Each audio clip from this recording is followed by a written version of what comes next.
Fake demons, phonies, cappers, whatever word you use, you know exactly what and who I'm talking about. And you can call me a hater and whatnot, but I love to see this type of character get exposed. So let's talk about them.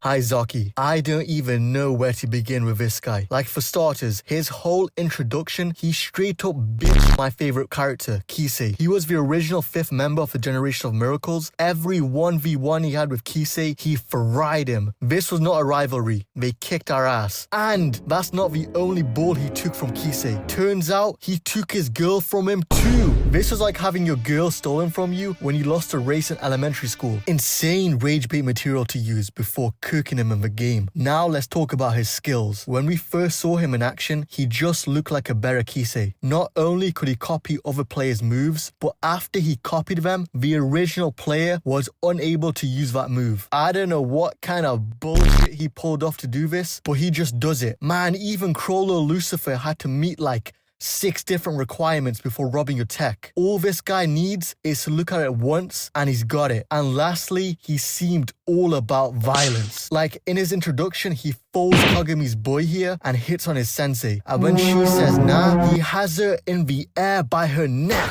Alright, now let's expose this fake demon. Yeah, in the past, he beat Kisei in 1v1s, but that was legit a beginner Kisei who just picked up basketball for a few weeks at that point. Bear in mind, he showed so much potential in that small amount of time that Akashi told Haizaki to quit the team. Present day, it only seemed like an equal match because Kisei was injured, but he gets perfect copy during this match, letting him copy moves from the members of the Generation of Miracles, something this bum cannot do. And hot take here, but Kisei is without a doubt the best player out of all the Generation of Miracles. No debate. After Haizaki gets fried by Kisei in the match, he lets us know that the girl he supposedly took from him wasn't even his. She a groupie, following him everywhere, so he did him a favor by getting her. After the game, this salty loser's waiting for him in the car park to jump Kisei. Bro, you know how badly you have to whoop someone on the game for them to want to throw hands? That's when Aomine shows up and genuinely one-shots him. After all that, he gets folded by a single punch, putting an end to his fake demon story.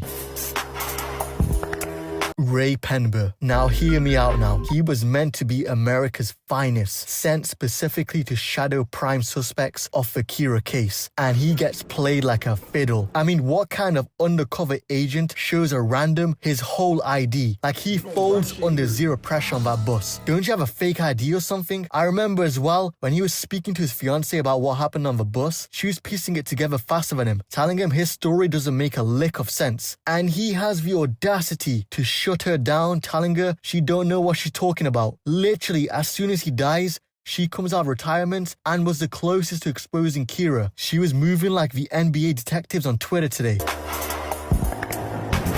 King from One Punch Man is in a weird spot. He's like a reverse fake demon. Unlike everyone else in this vid, it's not something he's gone out of his way to portray himself as. It's more everyone else having that perception of him. Despite being an S-class hero, he's just a normal guy with insane luck. Whenever a strong monster attacks, Saitama defeats them, and he gets all the credit. I guess being 6'4" with tough facial scars helps as well. This reminds me of this one time I was walking outside, and this guy, who couldn't have been bigger than 5'3", was mean mugging the fuck out of me. And in that moment, the conviction this guy had in his eyes, I knew if I tried him, he would have game ended me right there. I don't know what kind of conqueror's haki he had, but it's the same type of power King has. This guy from Solo Leveling. Now, I'd be lying to you if I said I knew his name, but what I do know is he is a fake demon. He's the elder brother to this guy.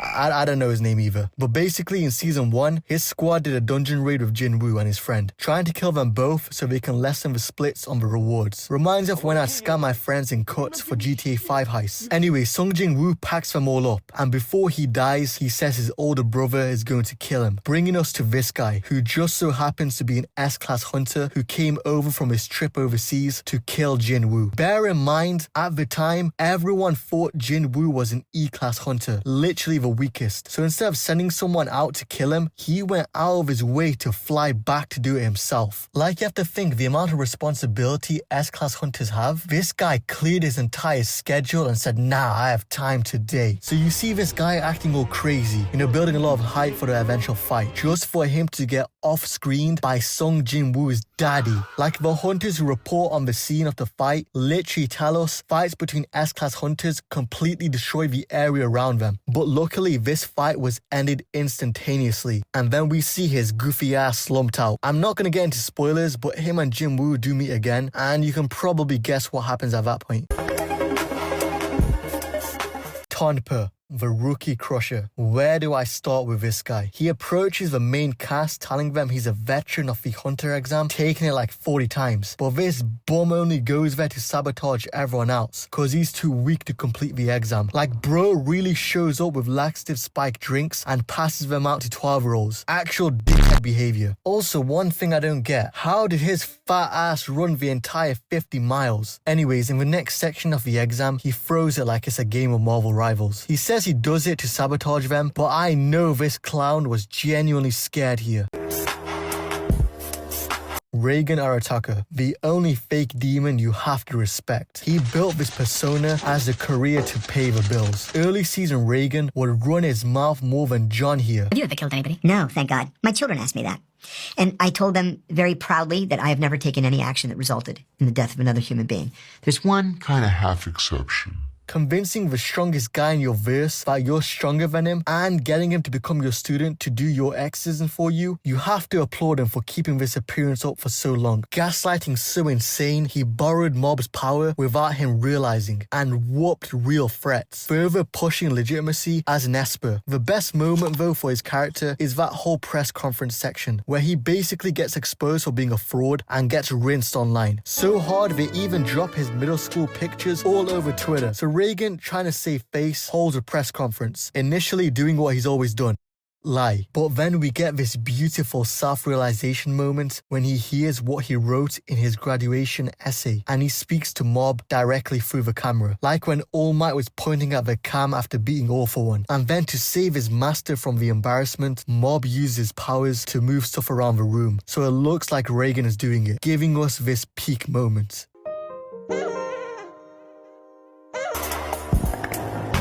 Ryuen from Clsssroom of the Elite. This guy was ruthless, running Class C like a dictatorship. It didn't matter who you were, he used any means to get what he wanted. That whole season he was acting unhinged. Then when he's getting pummeled by Ayana Koji, till this day I don't know what he was trying to do here. Like, your face is getting bashed in and he tries friend requesting him here or show him he's unfazed, till he looks into a real demon's eyes and realizes Ayana Koji does not give a fuck. He is no more than a piece of trash to him, and he's just completing a task in hand. But yeah, if you made it this far, you might as well sub, and I'll see you in the next video.